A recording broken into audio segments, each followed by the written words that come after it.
Bonjour et bienvenue sur ma page Alcoca 9. Je m'appelle Catherine. Aujourd'hui, je vais vous parler de l'introduction de la muselière en utilisant le renforcement positif. Abonnez-vous à ma chaîne afin de ne pas manquer nos tutoriels d'entraînement gratuits ou des idées d'enrichissement. Donc, allons-y. Pourquoi entraîner un chien à porter une muselière? Et deuxièmement, pourquoi utiliser le renforcement positif pour l'introduire?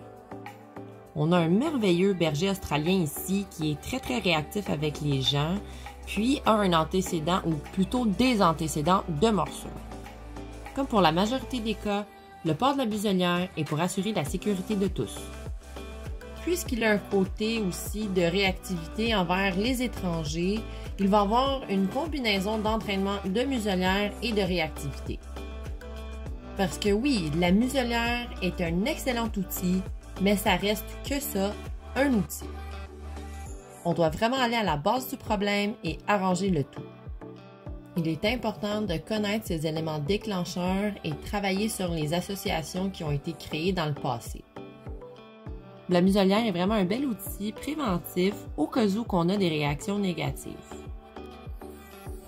Ce qui m'amène à mon prochain point, pourquoi utiliser le renforcement positif pour cette introduction? Ou d'ailleurs, n'importe quelle introduction. Le renforcement positif est vraiment utile afin de réduire l'inconfort de l'animal et d'apprendre des nouvelles commandes ou des nouveaux comportements, mais de manière évidemment positive. Ceci rend l'apprentissage beaucoup plus amusant aussi. Donc, si on revient au berger australien ici, ce que je fais depuis le début de la vidéo, c'est d'offrir une gâterie dans le fond de la muselière, puis lui, finalement, il se récompense lui-même en insérant son petit museau.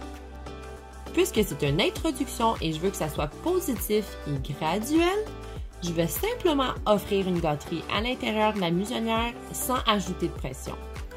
Puis tranquillement, après quelques pratiques, je vais prendre les sangles près du visage sans nécessairement faire des gros mouvements. S'il commence à reculer ou refuser carrément d'interagir après cet ajout de pression, j'ai été trop rapide. Et surtout, si on continue à rajouter de la pression, par exemple, si on veut fermer l'attache, ça serait littéralement le mettre à l'échec. Tranquillement, je vais rajouter un mouvement des sangles près du visage et l'entraînement est quasiment terminé. Les sessions n'ont pas besoin d'être longues et plates. On est mieux de pratiquer pendant des plus petites périodes de temps, mais plus souvent par jour ou par semaine, que pendant de plus longues périodes de temps, mais moins de fois par jour ou par semaine. Puis, afin de voir si le beau berger australien a compris ce qu'on vient de lui apprendre, on va faire un petit récapitulatif de la session. Le but de récapitulatif est de recommencer et de refaire la séquence vraiment du début jusqu'à la fin et de voir jusqu'à où qu'on peut aller avec le chien, jusqu'où a-t-il compris ce qu'on essayait de lui apprendre finalement. Et c'est super, il a vraiment saisi ce qu'on essayait de lui montrer et il s'amuse en même temps, donc aucune réaction négative, c'est excellent. Voici la belle Honey. Elle n'est pas aussi réactive que le chien précédent. Par contre, je crois qu'un entraînement supplémentaire serait enrichissant pour elle et pourrait augmenter sa confiance. J'utilise vraiment la même méthode qu'avec le chien précédent. Donc, j'insère une gâterie dans le fond de la muselière, je lui présente et elle doit rentrer volontairement son petit museau à l'intérieur. Le fait de ne pas être forcé et en plus d'être récompensé aide beaucoup à l'apprentissage. Pour certains d'entre nous, installer ou porter une muselière semble être assez simple. Mais dites-vous que c'est un objet qui n'est pas naturel et qui s'attache au visage. Donc, ça peut être stressant.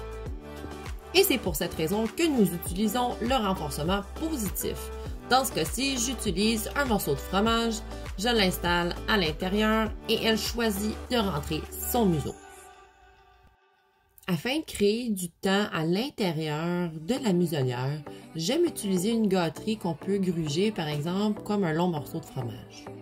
Puisqu'elle est vraiment intelligente, elle va essayer de tricher et prendre le morceau de fromage à l'extérieur de la muselière. Donc, je vais enlever l'accès à la muselière complètement et recommencer l'exercice. Elle a vraiment travaillé fort Elle nous a donné des belles intentions, des beaux efforts. Je suis vraiment fière d'elle. L'apprentissage en utilisant le renforcement positif aide beaucoup à la confiance et je pense qu'on peut le voir dans notre vidéo. Ici, je vais lui offrir une petite pause en saupoudrant quelques gâteries par terre près de la muselière. Les attentes ici sont vraiment à zéro, elle a juste à manger les gâteries. La belle Honey est un petit peu capricieuse aujourd'hui et répond qu'au fromage, donc je vais aller en chercher.